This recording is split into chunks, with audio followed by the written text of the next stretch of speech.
Our big idea this morning is this staggering truth, staggering gospel, is that Jesus earned God's approval for us through the cross. Jesus earned God's approval for us through the cross. And last week we talked about the fact that God is impossible to please. No matter what we would try to pretend to do, we cannot earn our way to God's favor. We could never do it right enough, long enough, hard enough. We could never sit there and look at the Ten Commandments or any kind of law that God has given us as a checklist to go, yes, I can do that. Remember the example of the rich young ruler, right? Who was devastated, saying that, oh, I've kept all of the commandments from my youth. And yet, Jesus adds another commandment to him, and he could not bear that law. And this is unbelievable to us. It's unbelievable to us because the seduction of law lures us into thinking that there's some way, somehow, I can do it. And I think that it's kind of like thinking that if we're looking at a railroad tracks, that somehow we could rip the railroad tracks off the ground, find a wall somewhere that's high enough, and lean it against the wall and make that a ladder to heaven. That's the absurdity that we find about this notion of trying to earn God's approval. And part of the addiction that we have, part of the idolatry that we have in our hearts, all of us, is the propensity to want to be approved by someone. By someone. Will someone please acknowledge me? Will someone please give me credit? Will someone please help me to justify my existence? And all of us, whether we're young or old, have a person or people in our lives that we're looking to try to gain approval from. And I think a lot of times we put more weight in the approval of others in our lives because we've given up on trying to earn God's approval. So we've gone, instead of vertical, we've gone horizontal to each other. And what happens unwittingly is that we make people our savior. Anybody that you need to justify your existence is your savior. And I've had many saviors in my life. I've had many teachers that I've looked to be my saviors because I want their approval more than anything. If I let down Dr. Varner in college, I thought that I was completely hopeless and on my way to my own version of hell. But here it is. I often would elevate my teacher's approval above all else.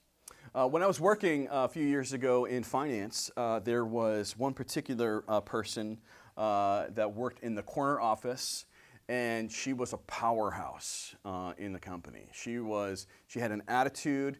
She had all sorts of things going for her because she's brilliant.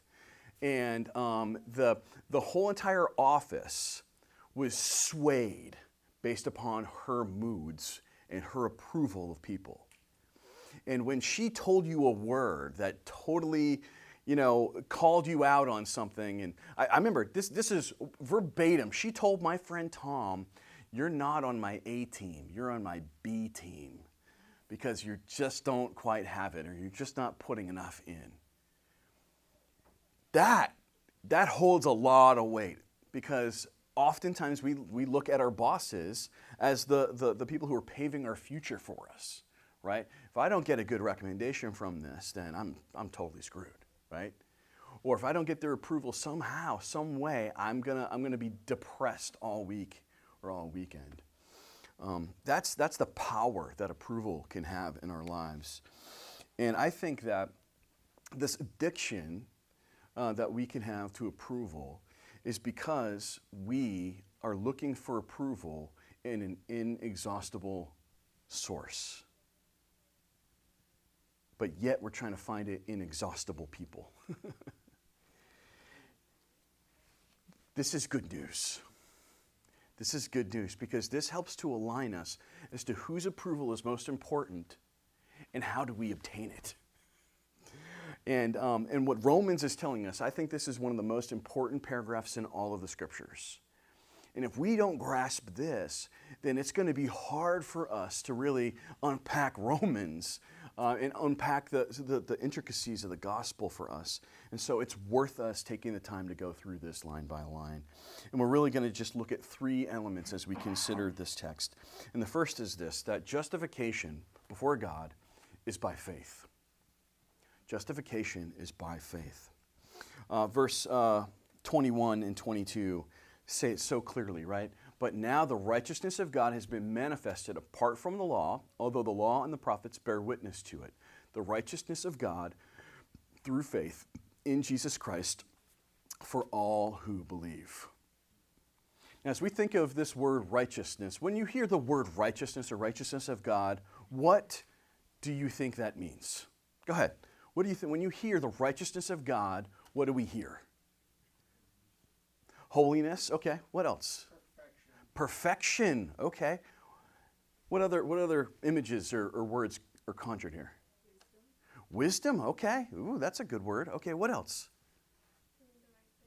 Doing the right thing. Yeah. Right.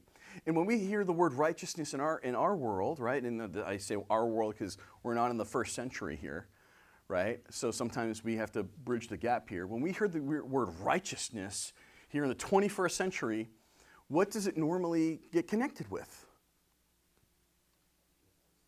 Justice, right? And when we think of justice, in what context do we mean? Judgment. Yeah, it's legal, right? Think of courtrooms, right? And that's exactly where Paul wants us to go as we start hearing this language. We're starting to see, he wants us to see that there's a legal component to the gospel. There's a legal component to it. And we've seen this all the way throughout the scriptures. There's a legal component to it. But what's the note he's making here about this legalness or legalities of the gospel? Is that there is a kind of a righteousness, a kind of a status, and this is going to be our word it's a code word for us for approval, right? Being approved in God, right? There's a stamp of approval. This righteousness is revealed, or it's manifested, it's shown to us that it comes apart from legalism or trying to accomplish the law, right? Apart from the law. There's a righteousness of God that's disconnected somehow from law keeping or our law keeping, from apart from the law.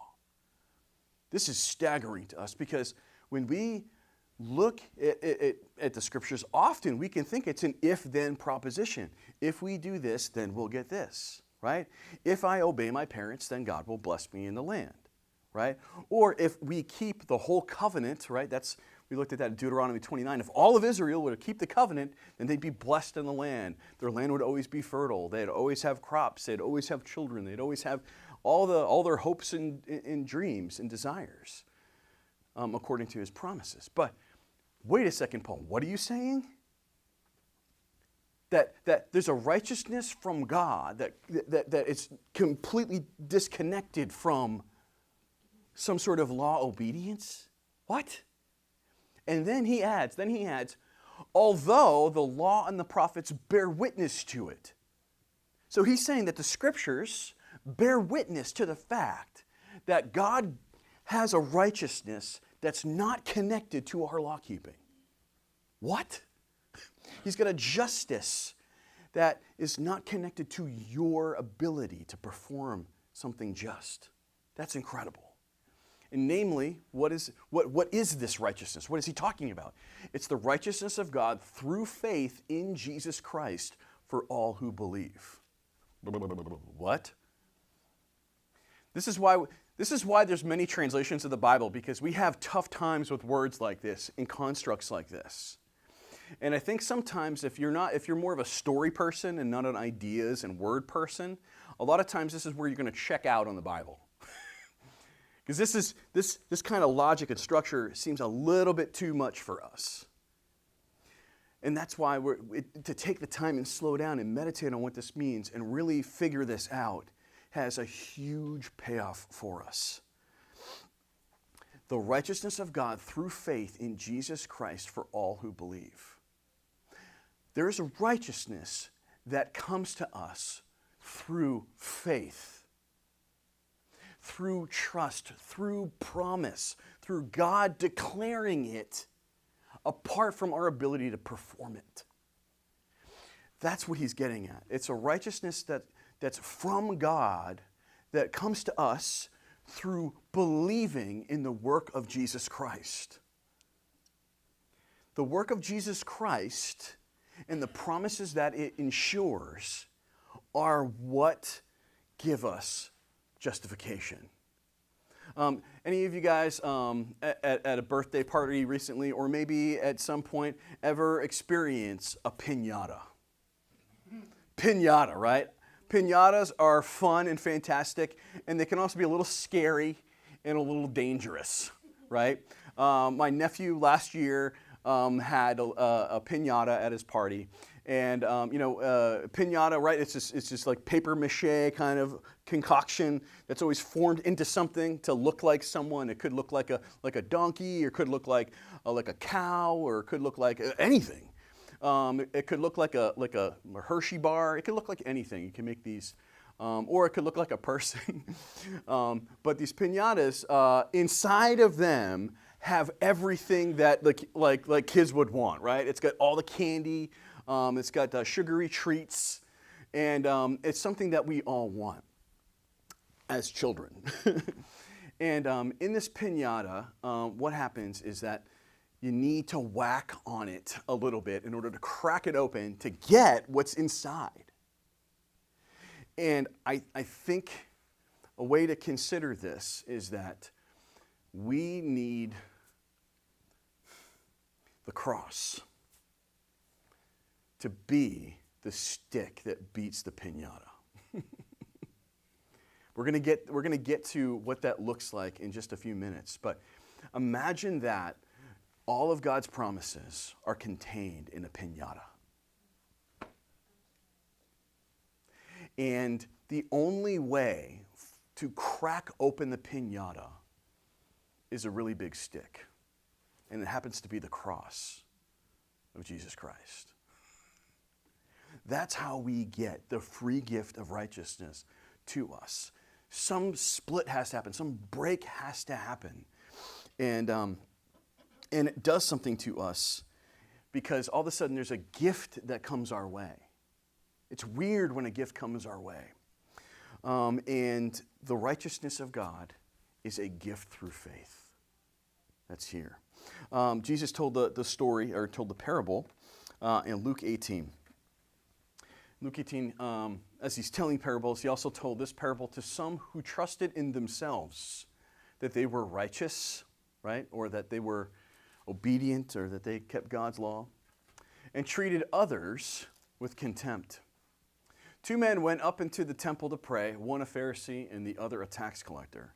The Pharisee, standing by himself, prayed thus: God, I thank you that I am not like other men, extortioners, unjust, adulterers, or even like this tax collector. I fast twice a week. I give tithes of all that I get. But the tax collector, standing far off, would not even lift up his eyes to heaven, but beat his breast, saying, God, be merciful to me, a sinner. I tell you, this man went down to his house justified rather than the other. For everyone who exalts himself will be humbled, and the one who humbles himself will be exalted. That's staggering, right? And if we don't understand what he means by a tax collector, then we're not necessarily going to understand the import of this. When you guys think of a Pharisee, what's the picture of a Pharisee that you guys think of from the first century? Popish, we'll say. Okay. What are some words or associations we have with the Pharisees? What do we think of? Legalistic, okay, yeah. What else? Yeah, go ahead, Lee. They're not a, they're kind of, I suppose to put it in terms, like, they'd be like the lower class, but they're like the legalistic lower class, kind of kind of like the South a little bit, like the like a conservative South where they're not as rich, but like so versus like the Sadducees, which would be more like the rich liberals. Okay. So there it is. There's a righteousness that's there, maybe a common folk kind of a righteousness.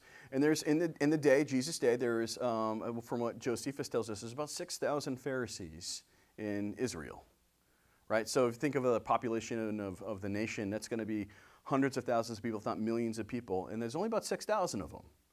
But there's a sense of righteousness that they had because what they had done is they had doubled down on religiosity in law keeping. And they started to add different laws to God's kind of law book in order to prevent God's people from breaking laws. They put hedges around things, right? So in order to prevent people from somehow desecrating the temple, they made this whole purification system of all these things you have to do in order to be able to get to the Temple Mount, for an example. Or before you had a meal, you had to wash all these little symbols and stuff just so you don't somehow become impure. And what they started to do is impose that on everyone else and say that you have to do all this or else. And so what's interesting is you think about a tax collector in the first century. If you're a Jewish tax collector, what are you there? Who do you represent? You represent the emperor, right? And so nobody looked at the emperor as someone as like a swell guy, right? The emperor was considered what? Maybe oppressive, right? Maybe a bit of a tyrant. Maybe even in some instances when it came to Nero, cuckoo. Guy's insane, right? And he had Rome burnt down so that he could blame the Christians for it and then like rebuild Rome in his image. Like, yeah, that sounds like a swell guy. Yeah. And creating wars just so he can get more money, right? And now, if you're a Jewish tax collector, and I say Jewish because they're worshiping in the same context here together. So it seems like this is a faithful tax collector, maybe a Jewish tax collector. He's looked at as a traitor. He's looked at as a traitor. And the tax collectors there were known for being more like mob bosses and shaking people down and getting all the money out of them, right?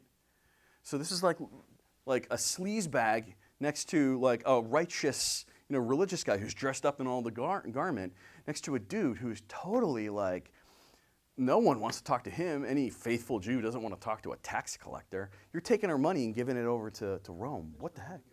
Yeah, you're a traitor. You're a traitor to our country. And in this instance, Jesus says, look at the attitude of the tax collector. He knows he's got no claim at righteousness. And he comes, and if we just go back, Derek, to the previous slide, he says, the Pharisee is sitting there looking down at him. And go back to verse 12 here, or verse 13. God be merciful to me, a sinner. He's completely dependent upon the mercy of God. The Pharisee's got a claim, I'm better than them, and look at what I've done. And the tax collector's going, I've got no claims. Be merciful. I'm a sinful person. Who goes down justified? Jesus says, look who's justified. And so the scriptures in Christ himself are saying, this is the kind of righteousness that's being revealed in the scriptures. Justification is by faith. It's by faith. The second huge notion here is this thought that it's through faith, but it's a gift.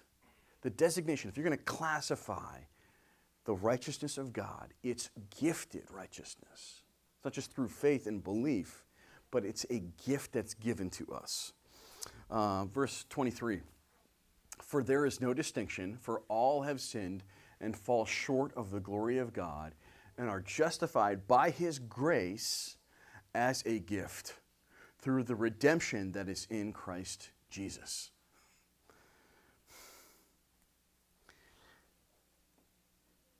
Let those words sink in. Let those words sink in. And I know, if you've been a Christian for more than 2 days, you've probably heard this verse 1,000 times. It's very, very familiar to us.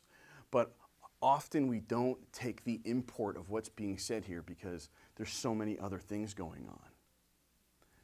So, in this justification by faith and being gifted this approval, there is not a single distinction between anybody. God is a perfect, impartial judge of all of existence. Which means he looks at you, all the same. He looks at all of us the same. And that's not the way our world works, is it? Right? Our world is filled with partiality. Our world is filled with what? Prejudices, right?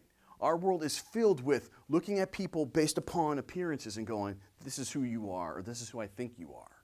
We're used to being judged by each other. We're used to it. And this happens all of the time. We could all recount the stories in our lives of people looking at us based upon something and going, you're not enough somehow. You're not enough somehow. And for some of us, it's because of the clothing that we have.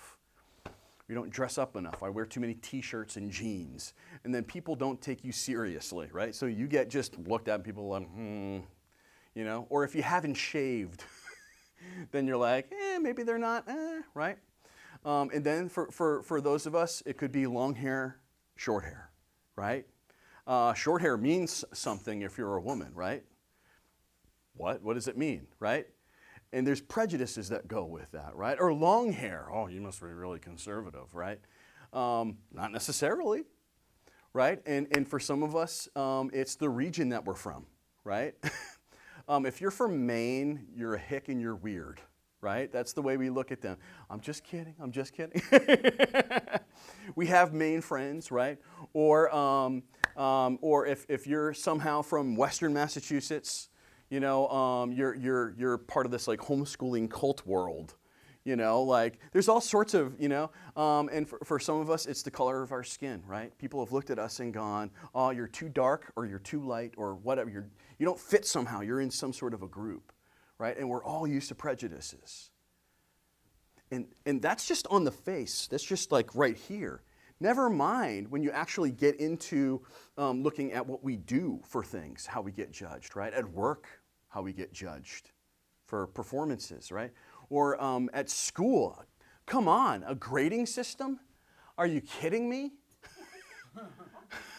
That's nothing more judgy than a grading system. I mean, come on. And here we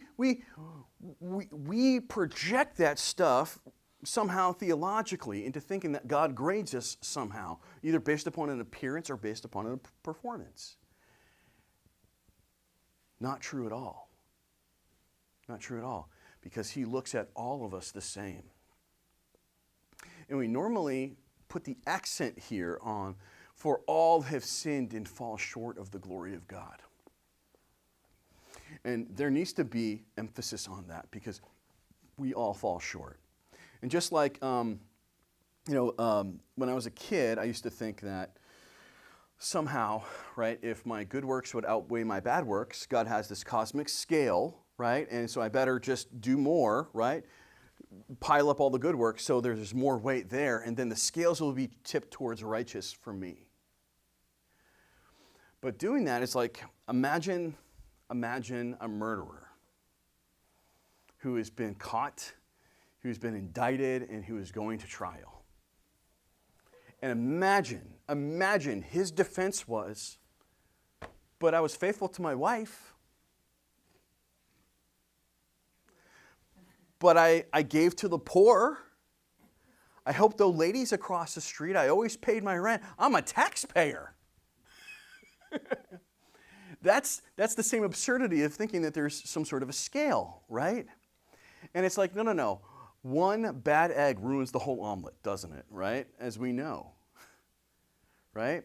One little tinge of salmonella is going to ruin the meal, right? And that's what it's like for our righteousness. We've all sinned and fall short of the glory of God. And no matter how good we are in one area, we're always falling down in another area.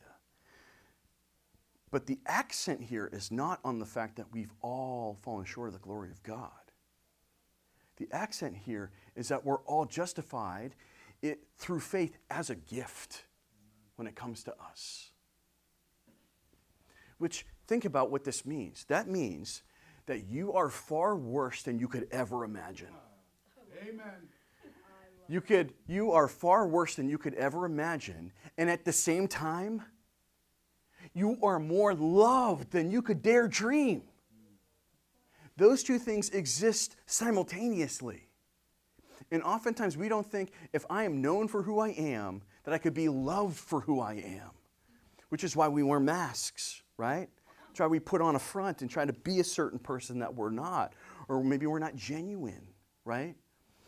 Because we're thinking that if they really knew who I really was, right? That's the problem with dating, right? When you're dating, right?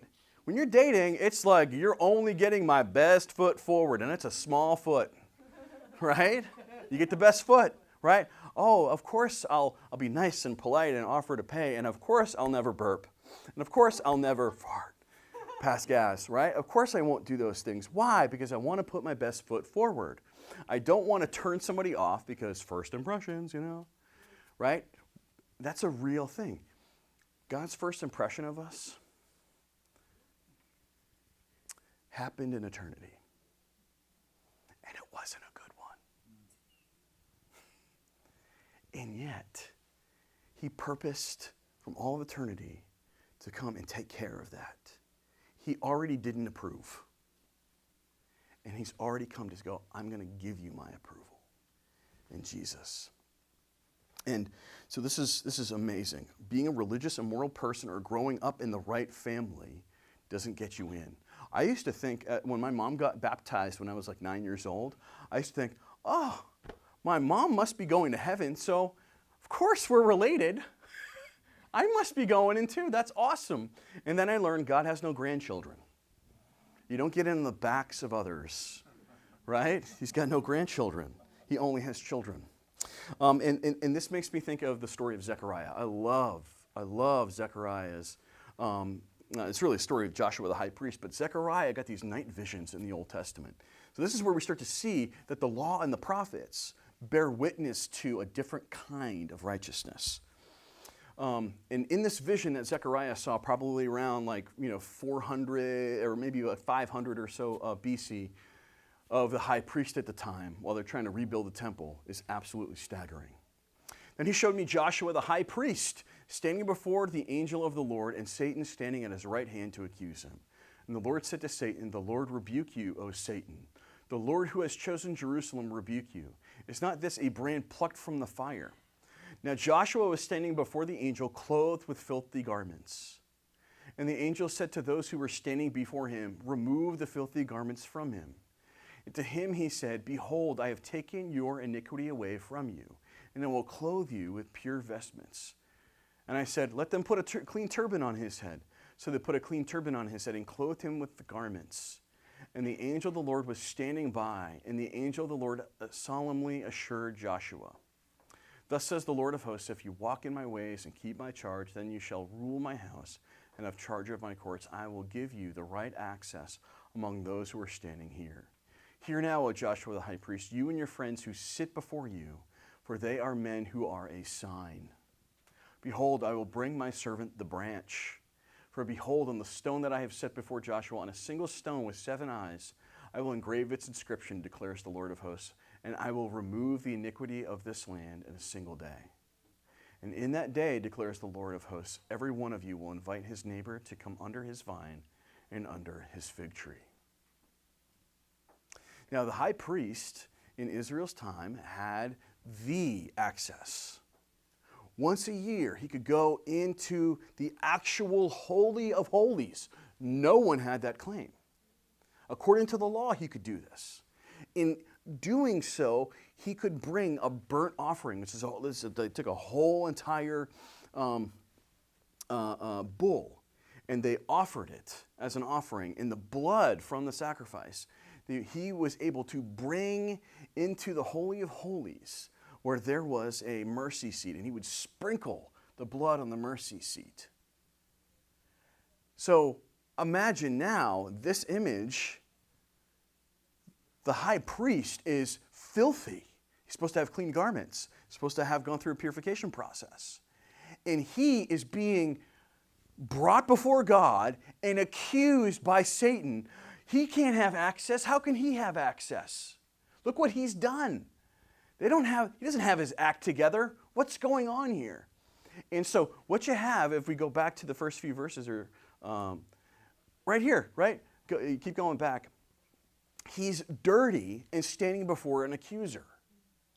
This is a law scene. This is like a judgment scene. And Satan is tattling on the high priest. Look at this guy. Come on, you let these kinds of people into heaven? Well, look at this guy. This guy's worthless. Look what he's done. And what did the Lord do? The Lord came and said, the Lord rebuke you, or the Lord rebukes you. Almost to say, oh, look at you, Saint Satan, as though you have a claim here somehow, right? And then he says, this is God's grace. What does he do? Removes the dirty vestments that restrict him from having access and that are symbolic of the sins of the people and his sins. Remove the filthy garments from him.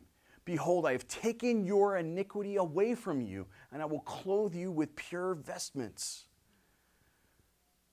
What is this? This is the ultimate gesture that the righteousness of God comes to us as a gift. It's a gift. And he says, what does he say later as we continue here? Was it verse, let's keep going, next one. Yeah, right here. I will remove the iniquity of this land in a single day. And do you guys know which day that was that Zechariah is prophesying about here? Good Friday. It's Good Friday, about 2,000 years ago. Jesus Christ dying sacrificially as the ultimate high priest. Justification is a gift, brothers and sisters. And what this means, and the whole point of what Paul is saying here, is that God is the just and the justifier. One of the big questions I don't know that you may have considered, right? Often the big questions we consider, especially that our culture asks, is how can God be good and evil exist, right? Classic way to dismiss all of the Bible, right? Because no one's got an answer for that, right? It's easy to do. It's like saying how many angels can dance on the head of a pin. It's foolishness. Can God lift any stone? Could God make a stone he couldn't lift? I mean, there's all sorts of ridiculous gymnastics that we've thought of as people. But you know what the ultimate question, and the question that kept Paul up at night, was how could God both maintain being a just God and still be able to forgive sin? We don't think about that.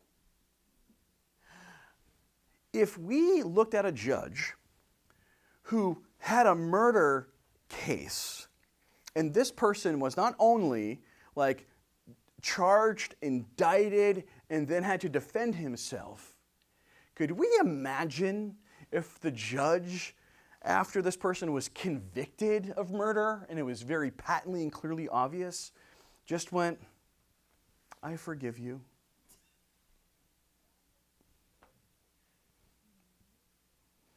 You're forgiven.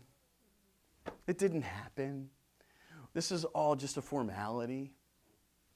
You would go, I think we need a new judge. And maybe he's in on this, and he's corrupt. And we just assume God is a forgiving God. That's just part of the American culture, right? Western culture. We just, God's loving. Yay. God is love. Awesome. What we don't think about is what does that actually mean? Because how can he both maintain being a just judge and at the same time be somebody who gives righteousness away? And the answer is the cross. The answer is the cross. And that's why there's big words that Paul uses here to explain this, right? Verse 25, speaking of Jesus, right? Whom God put forward as a propitiation by his blood to be received by faith, to show God's righteousness. Because in his divine forbearance, he has passed over former sins.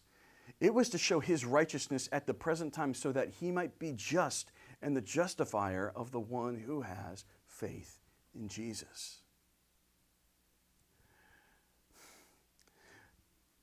Jesus was put forward as a sacrifice, as a righteous sacrifice, as a holy sacrifice, as a sinless offering, in order to secure the justice of God and the mercy of God simultaneously. How can he do both? How can he make this happen? God does punish sin. God does judge. And Jesus is the preview. He's the preview. He's the preview of all of judgment. And here, Jesus, because he is a sacrifice for God's people, there's only a need for one to go through this. And it was him. And that's exactly what the law and the prophets were trying to tell us, especially with the sacrificial system. This word right here, put forward as a propitiation, it's a really funky, weird word. This is why I love the Bible. It's weird. It's really weird. You know what that word propitiation is?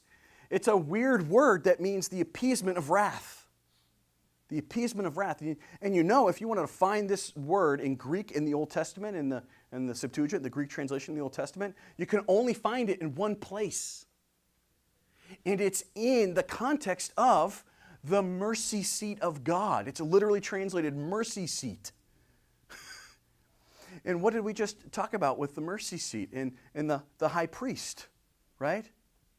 One day a year, could the high priest go into the Holy of Holies, right? Yom Kippur, the Day of Atonement, and offer this sacrifice and sprinkle the blood on the mercy seat. And so that's what the image is that we have.